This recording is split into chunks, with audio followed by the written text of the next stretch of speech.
आप सभी के हृदय में विराजमान परमात्मा को मेरी राम राम। अब तुलसीदास जी नाम और नामी इन दोनों का पारस्परिक संबंध बता रहे हैं। इससे पिछली वाली चर्चा में हमने बताया था कि राम से भी बड़ा है नाम का नाम।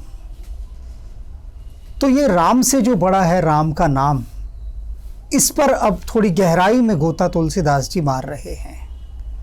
क्या कहते हैं, बड़े ध्यान से सुनिएगा, समझिएगा, क्योंकि अगर ये वाली बातें अब आपने समझ ली तो समझ लीजिए कि आप धर्म का एक गहरा सत्य जान जाएंगे।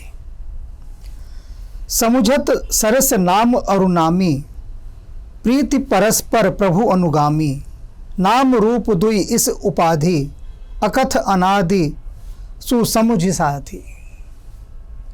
कह रहे समुझत सरस नाम अरुनामी, ये जो बड़ा सरस है नामी और नाम का खेल, इसे आप समझिए। कैसे समझिए कि नाम है, मान लीजिए राम, और नामी कौन है? वो जो दशरथ पुत्र राम है, वे। नाम किसका है? उसका है, परमात्मा का। लेकिन जब भी हम राम का नाम बोलते हैं, वो नाम, तो राम का नाम बोलते ही कभी भी ये ख्याल नहीं आता हम किसी राजा का नाम बोल रहे हैं। क्या कभी ख्याल आया है? ये जो नामी है, ये नाम के पीछे पीछे ऐसे ही चलता है जैसे स्वामी के पीछे सेवक। प्रीति परस्पर प्रभु अनुगामी, अनुगामी है ये अपने स्वामी का। यानी जो परमात्मा का जो नाम है, उस नाम के जो नामी ठहराए गए, जैसे परमात्मा के नामी कौन है? राम। इस तरह से अनेक जो महापुरुष हुए, वे नामी हैं उस नाम के जिसका वो नाम है, वो परमात्मा। तो जब भी मैं ये कह रहा था, जब भी हम राम का नाम लेते हैं तो हमें किसी राजा का ख्याल थोड़ी ना आता है कि हम किसी राजा का नाम ले रहे हैं। सिकंदर का नाम लेते ही क्या परमात्मा का ध्यान आता है कहीं पर आपको? अगर हम कहेंगे सिकंदर, हमने एक नाम बोला, विश्व विजेता, या हिटलर, या इत्यादि और जो भी कुछ हुए, इतने बड़े बड़े महान शासक, संसार के बड़े से बड़े शासक हुए, जब आप नाम लेते हैं हिटलर का, सिकंदर का, तो इनका नाम लेते ही क्या आपको परमात्मा का स्मरण आता है? सिर्फ खून का, हत्याओं का, नरसंहार का, तबाही का एक मंजर चारों तरफ बिखर जाता है। यही होता है ना जब इनका नाम याद आता है। और जब आप राम का नाम लेते हैं तो किसकी याद आती है? सीधी परमात्मा की याद। दशरथ, अयोध्या के सारे राज्यसभा के सदस्य, राजमहल, ये सब आउट ऑफ फोकस हो जाता है। कुछ भी नहीं रहता, सब आउट ऑफ फोकस, सब एकदम ब्लर्ड दिखती है सारी इमेज, धुंधली तस्वीर, और सिर्फ राम सामने दिखाई देने लगते हैं, यानी परमात्मा। जो याद आती है वो परमात्मा की आती है। तो नाम और नामी की ये महिमा है। नाम रूप दुई इस उपाधि, कहते नाम और रूप जो है ना, ये दोनों एक ही उपाधि हैं। दिखते भिन्न भिन्न हैं लेकिन हैं एक ही। क्यों? क्योंकि जब भी आप किसी महापुरुष को देखते हैं तो उसको देखते ही आपको उसका स्मरण आता है। आपने नानक को देखा, बुद्ध को देखा, महावीर को देखा, कृष्ण को देखा, राम को देखा, सीता को देखा, और इत्यादि जितने भी दिव्य पुरुष हैं, जब भी आप इनको देखते हैं, ये नामी हैं सारे। तो इन नामियों को देखते हुए आपको किसका ख्याल आता है? उस एक परम पिता परमेश्वर का, उस सर्वशक्तिमान का। आप जीसस को देखते हैं तो किसका ख्याल आता है? उस विराट सत्ता के प्रतिनिधि को देखने के बाद तो आपको उस परमेश्वर का ही ख्याल आएगा ना। तो ये दो उपाधियां हैं, अलग अलग हैं, लेकिन हैं एक ही। अकथ अनादि सुसमुझ साधि। कहते हैं क्या ये अकथ, इन्हें कहा नहीं जा सकता। मैं भी कह रहा हूं, बस यूं ही कहने के लिए कह रहा हूं। तुलसीदास जी ने भी कहा, बस यूं ही कहने के लिए कहा, क्योंकि ये अकथ कहानी प्रेम की, कछु कही न जाए, इसे कहा जा ही नहीं सकता। अब आप सोचेंगे जब इसे कहा ही नहीं जा सकता तो हम क्यों कह रहे हैं? फिर भी कहना पड़ता है। ये कहना एक इशारे देना है, थोड़े से इशारे देने पड़ते हैं उस बात को समझने के लिए, क्योंकि असली बात तो समझने की भीतर से आती है। अनादि है ये, इसका कोई आदि नहीं है। किसी चीज़ का अगर आदि हो, सिरा हो, तो हम पकड़ के दिखा भी दें कि भाई ये इसका सिरा है। तो जब कोई अनादि है, उस अनादि को हम कैसे बताएंगे? तो ये कह रहे हैं ये तो केवल समझ में आने से ही, अनुभव में आने से ही जाना जा सकता है, क्योंकि ये अकथ है, कहा ही नहीं जा सकता। को बड़ छोट कहत अपराधो। अब देखिए कौन बड़ा है और कौन छोटा है। तुलसीदास जी कह रहे हैं अगर आप ये कैलकुलेशन करेंगे, ये गणना करेंगे, ये यहाँ पर मूल्यांकन करने बैठ गए, तो कहते हैं बहुत बड़ा दोष है, ये अपराध है। ये कहना कि यह छोटा है और यह बड़ा, ये बहुत बड़ा अपराध है। सुनिगुण भेद समझी साधु। कहते हैं साधु जनों ने, ज्ञानी जनों ने, जिज्ञासुओं ने इस भेद को, नामी और नाम के भेद को, इसको बहुत गहराई से समझा है और अनुभव किया है। केवल उन्होंने ही। एक आम इंसान इसको इतनी आसानी से नहीं समझ सकता, क्योंकि वो केवल बाहरी चीज़ें देखता है, सतही चीज़ें देखता है। जो उसको स्थूल दिखाई देता है वह सिर्फ उसी को देखकर अपने अर्थ ग्रहण कर लेता है। गहराई में, डेप्थ में वह नहीं जा पाता।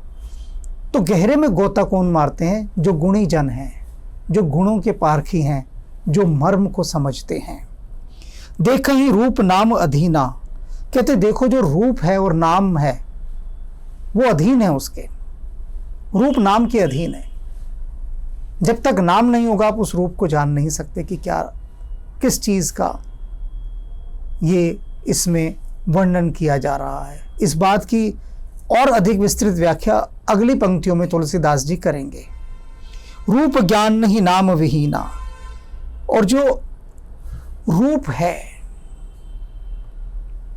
किसी भी चीज़ का रूप, जब तक उसका कोई नाम नहीं होगा ना, उसका आपको ज्ञान नहीं हो सकता। किसी भी चीज़ का ज्ञान करने के लिए उसको नाम देना पड़ता है। कैसे, अब आप सोच रहे होंगे, सोचने वाली बात भी नहीं है। हम बचपन में बच्चे को, छोटे से बच्चे को अक्षर ज्ञान कराते हैं, अल्फ़ाबेट्स का। तो जो कायदा होता है, उस कायदे के अंदर लिखा होता है क से कबूतर, अ अनार, हर एक चीज़ का लिखा होता है ना। तो अगर हम उसको सिर्फ कहेंगे कि क, वो कुछ समझ ही नहीं पाएगा। किस चीज़ से रिलेट करेंगे हम उसे, उसका संबंध किस चीज़ से जोड़ेंगे? तो हम उसको कबूतर कहते हैं, क कबूतर। कबूतर उसने देखा है, चारों तरफ कबूतर ही कबूतर बिखरे पड़े हैं संसार में, कबूतर के अलावा है ही क्या यहाँ। तो उसे कहते हैं क कबूतर। बच्चा रोज़ देख रहा है कबूतर, छोटा बच्चा, तो उसका नाम और नामी के साथ एक संपर्क जोड़ने लगता है। ये उसकी शुरुआत होती है जोड़ने की, बच्चे को वस्तुओं के नाम के साथ और उसके अर्थ के साथ। अब सीधा ए पढ़ा दीजिए, ए, अब उसको कुछ समझ में नहीं आएगा, तो हम कहते हैं ए फॉर एप्पल। एप्पल भी उसको दिखाई देता है, सेब भी वो देखता है, तो बच्चा उसके साथ जुड़ना शुरू होता है। ऐसे ही परमात्मा के साथ जोड़ने के लिए जो ज्ञानी लोग हैं उन्होंने कायदे बनाए। जैसे हम अल्फ़ाबेट्स, किताब पढ़ने के लिए पहले कायदा बनाते हैं, कायदे के अंदर अक्षर होते हैं। हम उन हर्फों की पहचान करते हैं पहले, फिर उन हर्फों को जोड़ना सीखते हैं। जोड़ने के बाद फिर उनकी मात्राएं जानने की सीखते हैं, और तब जाकर हमें समझ में आता है एक शब्द। तब जाकर फिर कुछ शब्दों को जोड़ते हैं, फिर शब्दों को जोड़ने के बाद हमें एक वाक्य समझ में आता है, और फिर एक पैराग्राफ, एक अनुच्छेद, और फिर पूरी किताब। ऐसी ही किताब पढ़ लेंगे क्या आप बिना अल्फ़ाबेट सीखे? नहीं पढ़ सकते ना। कहते हैं ना, काला अक्षर भैंस बराबर। तो पहले अल्फ़ाबेट सीखेंगे। वो जो वर्णमाला है वो वस्तुओं के साथ, रूपाकृतियों के साथ, शेप्स के साथ आपकी एक हार्मनी बिठाएगी, एक संगति बिठाएगी, एक तारतम्यता, एक तादाद में स्थापित करेगी। फिर आपको वो चीज़ें समझ में आनी शुरू होंगी। अब ये तो हो गई किताबी बातें, किताब को पढ़ने वाली बात। अब एक ऐसी किताब जिसका लिखा हुआ कहीं दिखाई नहीं देता, सिर्फ महसूस होता है, उस किताब को पढ़ाने के लिए ये नाम दिए गए। ये जो रूपाकृतियाँ हैं, जितने भी महापुरुष हुए, ये समझ लो अल्फ़ाबेट्स हैं उस कुदरत का, उस परमपिता परमेश्वर के ये अल्फ़ाबेट्स हैं। जब आप इनको जोड़कर इनको पढ़ना सीख जाएंगे तो फिर आप वो रूहानी किताब भी पढ़ सकते हैं, उससे पहले नहीं। रूप विशेष नाम बिन जाने, करतल गतन पर ही पहचाने। कहते रूप और नाम की एक विशेषता होती है बहुत गहरी। अगर हम बिना नाम की आपके सामने रूप रख दें तो आपको वो रूप समझ में नहीं आएगा। कहते हैं करतल गतन पर ही पहचाने। करतल, इस हथेली के ऊपर भी अगर उसको रख दिया जाए, एक पदार्थ हथेली के ऊपर रख दिया जाए और आपसे कहा जाए कि इसके बारे में बताओ, तो आप क्या कहेंगे कि अरे भाई बताएं तो तब जब आप इसका नाम हमें बताएंगे। बिना नाम के हम कैसे बता सकते हैं? हर चीज़ का एक नाम होता है, और जैसे ही आप बताते हैं कि इसका नाम ये है तो व्यक्ति फ़ौरन उसके बारे में सब जानना शुरू कर देता है, अगर उसके अनुभव में है तो। नहीं है तो खोजता है, नाम के सहारे खोजता है, लेकिन बिना नाम के सहारे हर चीज़, जितना भी सर्च है। अब आज जिस हम युग में हैं, आज सन 2020 है, 2020 ईयर्स, आप गूगल पर सर्च करते हैं कुछ भी चीज़, कैसे सर्च करते हैं? नाम डालते हैं ना। बिना नाम के सर्च किए कोई भी चीज़ क्या आ जाएगी? तो बिना नाम के तो सर्च रिजल्ट्स आएंगे ही नहीं, बिल्कुल भी। और नाम में ज़रा सी भी गड़बड़ी हो गई तो भी रिजल्ट्स थोड़े दूसरे आ जाएंगे। सबसे पहले आपसे जो भी व्यक्ति मिलता है, कोई भी, तो आप क्या कहते हैं उससे? आपका नाम क्या है? जो पहला वाक्य होता है वो क्या होता है? परिचय का। कुछ तो लोग अपना परिचय बाद में देते, पहले अपना नाम ही बता देते हैं कुछ और। हाथ मिलाते ही अपना my self so and so, कि जी मैं ये हूँ, अपना नाम बताते हैं हाथ मिलाते हुए या नमस्कार करते हुए। होता है ना।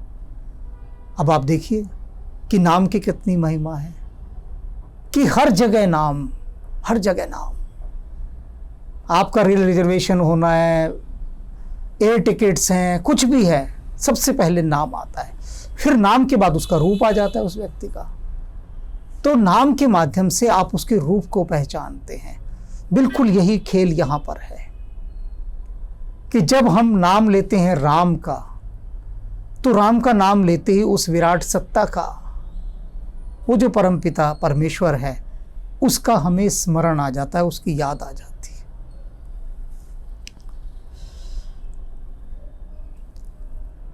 नाम रूप गति अकथ कहानी, समुझत सुखद न परति बखानी। अगुण सगुण बिच नाम सुखानी, उभय प्रबोधक चतुर्द्विभाषी। अब कहते हैं ये जो नाम है ना, ये ट्रांसलेटर है, द्विभाषीय। कहते हैं ना द्विभाषीय, चतुर्द्विभाषीय। किसका द्विभाषीय? उस परमात्मा के साथ आपकी बात पहुंचाने का द्विभाषीय है नाम रूप। आपने देखा होगा बड़े बड़े राष्ट्रों के नेताओं की जब भेंट होती है तो बीच में एक व्यक्ति बैठा होता है, वो ट्रांसलेटर होता है।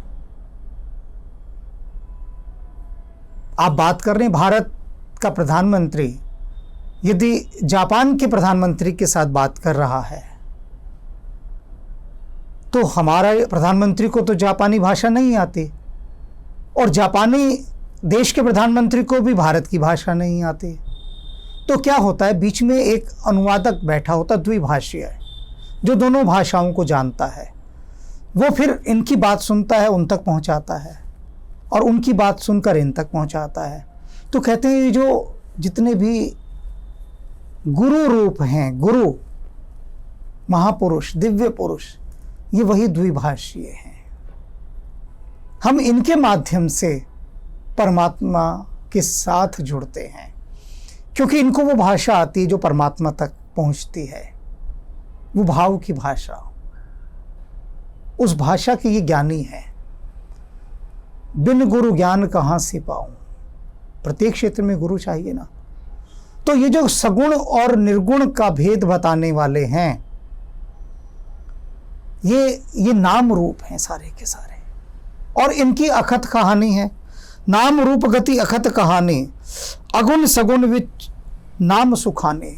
ये निर्गुण और सगुण, अब इसकी जो है ना बात आपको समझनी है, जो असल बात है।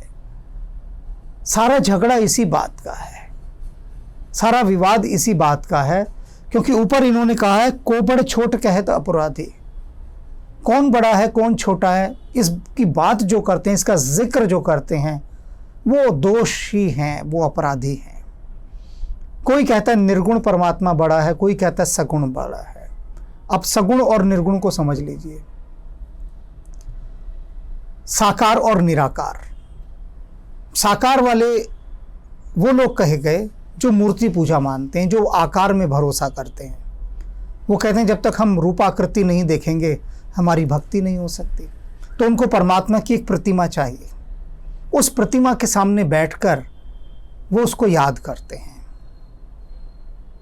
आपने सारे देखा होगा मंदिरों के अंदर मूर्तियां हैं, परमात्मा के आगे वो धूप दीप जलाकर, जैसे अभी भी यहाँ पर धूप दीप जल रहा है, और सगुण की उपासना। लेकिन ये किसके लिए?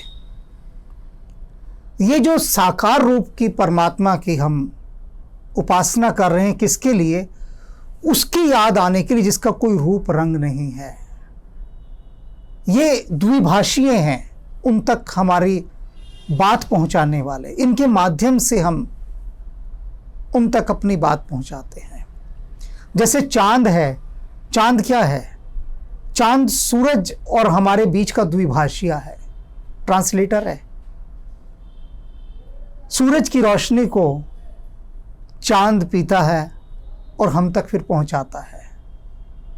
एक समझाने के लिए बता रहा हूं मैं। तो अब जो साकार वाले हैं, जो सगुण वाले हैं, वो मूर्ति पूजा में विश्वास रखते हैं। वो कहते हैं हम तो मूर्ति को मानते हैं। अब एक वर्ग ऐसा भी है जो कहता है हम तो मानते ही नहीं मूर्तियों को, और वो उनकी निंदा करता है जो मूर्तियों को मानते हैं। वो कहता है कि ये लोग परमात्मा को कभी नहीं प्राप्त हो सकते जो मूर्तियों को मान रहे हैं। तो मूर्ति को ना मानने वाला जो एक वर्ग है, वो मूर्ति पूजा करने वालों को दोषी ठहराता है। और इसी बात को तुलसीदास जी ने ऊपर कहा, कोबड़ छोट कहत अपराधु। अगर कोई ऐसी बात कह रहा है कि जो मूर्तियों को मानता है, मूर्तियों की पूजा करता है, वे लोग पापी हैं, तो कहते हैं कि वो ठीक नहीं कह रहा। और जो मूर्तियों को मानते हैं और वो उनको कह रहे हैं कि जो मूर्तियों को नहीं मानते, तो वो भी दोषी हैं। अब जो योगी हैं, योग मार्ग के जो लोग हैं, वो मूर्ति पूजा नहीं करते। एक योगी है, वो ध्यान में बैठा है निराकार के, आंखें बंद हैं उसकी, और उसके लिए उसको कोई प्रतिमा नहीं चाहिए, कोई मूर्ति नहीं चाहिए। वो एक गहरे हिमालय के अंदर या किसी भी पर्वत पर, किसी भी गुफा में आंख बंद करके शांत होकर बैठ गया, बिल्कुल शांत बैठा है। भगवान बुद्ध बैठे हैं बिल्कुल शांत। अब भगवान बुद्ध किसी मूर्ति की उपासना नहीं करते थे। आपने देखा भी नहीं होगा कि भगवान बुद्ध भगवान राम के आगे बैठे घंटे घड़ियाल बजा रहे हैं, आरती उतार रहे हैं। ऐसा तो कोई भगवान बुद्ध ने नहीं किया, बिल्कुल भी नहीं किया, ना भगवान महावीर ने किया। लेकिन ये निर्गुण के उपासक थे, ज्ञान मार्ग के, ये ध्यान योग के, कि गहरे ध्यान में इतने भीतर चले गए कि जिसको देखने के लिए हम इस साकार का सहारा ले रहे हैं, उन्होंने इसको बिना सहारे के ही देख लिया। हम तो सहारा लेकर चल रहे हैं। ये भक्ति रस है और इस भक्ति रस के माध्यम से हम जा रहे हैं। एक बार रामकृष्ण परमहंस से पूछा स्वामी विवेकानंद ने कि आप कहते हैं कि वह काली निराकार है और साकार दोनों है, कि इस साकार रूप से जाकर भी हम निराकार पे पहुंचते हैं, यानी एक स्थान ऐसा आता है, एक मुकाम ऐसा आता है जहां पहुंचकर कोई मूर्ति नहीं रह जाती, कोई आकृति नहीं रह जाती, सब रूपाकृतियाँ सब खो जाती हैं, सारी शेप खराब हो जाती हैं, रहती नहीं, मिट जाती हैं, कुछ नहीं रहता, फिर कुछ भी नहीं रहता, सिर्फ शून्य रहता है, निराकार। तो विवेकानंद रामकृष्ण परमहंस से पूछते हैं कि जब मूर्तियों की पूजा करने के बाद भी हमें उस स्थान पर पहुंचना है जहां कोई मूर्ति नहीं रह जाती, तो फिर मूर्ति पूजा का लाभ क्या? तो रामकृष्ण परमहंस उससे कहते हैं कि मानकर चलो तुम्हें एक लंबा सफर तय करना है और उस लंबे सफर के दो रास्ते हैं। एक रास्ता ऐसा है जहां फूल ही फूल खिले हैं, तुम्हारे हाथ में ढोल है, तुम नाचते गाते खूब आनंद मनाते हुए जा रहे हो, खूब खाते पीते नाचते गाते जा रहे हो। और एक रास्ता ऐसा है जहां कोई नाच गाना नहीं, कोई ढोल नहीं, सिर्फ सुनसान रास्ता है, बिल्कुल सुनसान। तो तुम किस रास्ते से जाना चाहोगे? तो विवेकानंद ने कहा मैं तो पसंद करूंगा कि ऐसे रास्ते से जाऊं जहां नाचते गाते खूब झूमते हुए जाया जाए। तो रामकृष्ण परमहंस कहते हैं यही साकार मार्ग है। मूर्ति पूजक क्या कर रहा है? वो उस रास्ते से सफर कर रहा है जो नाचते गाते जा रहा है, खूब झूमते हुए मस्ती से नाचते गाते। और जो योगी है वो उस मार्ग से जा रहा है जो बिल्कुल शांत है, जहां कोई नाचना गाना नहीं है, कुछ नहीं है। वो देख ही नहीं रहा ना चारों तरफ। योगी तो अपना आंख बंद किए है, वो उसके ख्यालों में इतना, उसके तसव्वुर में इतना खोया हुआ है कि उसको कोई ज़रूरत नहीं कहाँ फूल खिले हैं, कहाँ बावरे आ रहे हैं, कहाँ बहारें आ रही हैं, कहाँ नाच गाना हो रहा है, कीर्तन हो रहा है। उसे इन चीज़ों से कोई लेना देना ही नहीं, क्योंकि वो इतनी गहराई में चला गया। पर कितने जा सकते हैं इतनी गहराई में? वो बड़ी कठिन साधना है, कठिन मार्ग है, वो बहुत गहरा मार्ग है। उस पर केवल वीर पुरुष चल सकते हैं, गहरे संकल्प वाले। जो सामान्य मनुष्य है वह तो भक्ति मार्ग से ही जाता है, नाचते गाते, साकार के सगुण के। तो जो नामी है और जो नाम है ये दोनों संयुक्त हैं, कोई अलगाव नहीं। और जो निर्गुण है, जो सगुण है, वो सब एक ही है। सिर्फ ये है कि आपकी धारणा कहाँ पर टिक कर उसको याद कर पाती है। असल सवाल इस चीज़ का है, सारी बात यही है कि आपको कौन सा रास्ता सुहाता है, किस रास्ते से आप उसके ख्यालों में ज़्यादा देर, उसके तसव्वुर में बैठे रह सकते हैं, उसकी याद में डूबे रह सकते हैं, वो कौन सा रास्ता है। अगर आप मूर्ति पूजा के माध्यम से उसमें ज़्यादा डूबे रह सकते हैं तो बहुत अच्छा, और अगर आप योग के माध्यम से तो भी बहुत अच्छा। ये आपकी प्रकृति पर निर्भर करता है। तो जो हम नाम की चर्चा करते हैं, रूप की चर्चा करते हैं, वो सिर्फ इसलिए कि उसके माध्यम से हम उसके साथ जुड़ सकें। तो जुड़ने का प्रयास ही तो करना है। सभी, पूरी दुनिया क्या कर रही है कि उस एक के साथ जुड़ने की कोशिश ही तो कर रही है। हर एक कोई अपने अपने ढंग से हाथ पैर मार रहा है, कोशिशें कर रहा है कि शायद बात बन जाए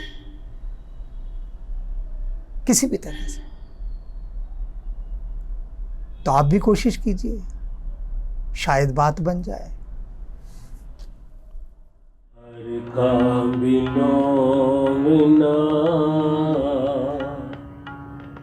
मिलो मेरे पाई, हर का मिलो मिला, मिलो मेरे पाई,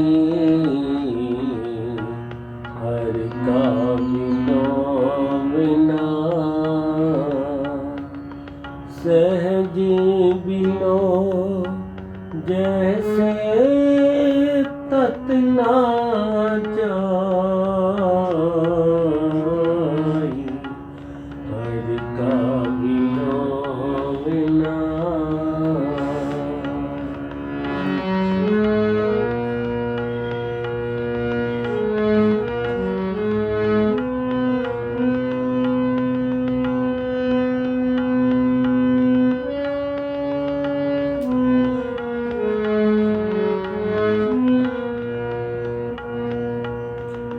सनक सनंद अंत नहीं पाया, वेद पढ़े पर ब्रह्म में जन्म गवाया।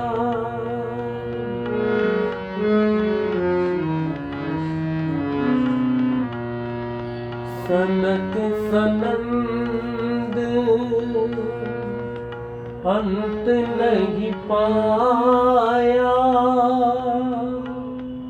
वेद पढ़े पर ब्रह्म में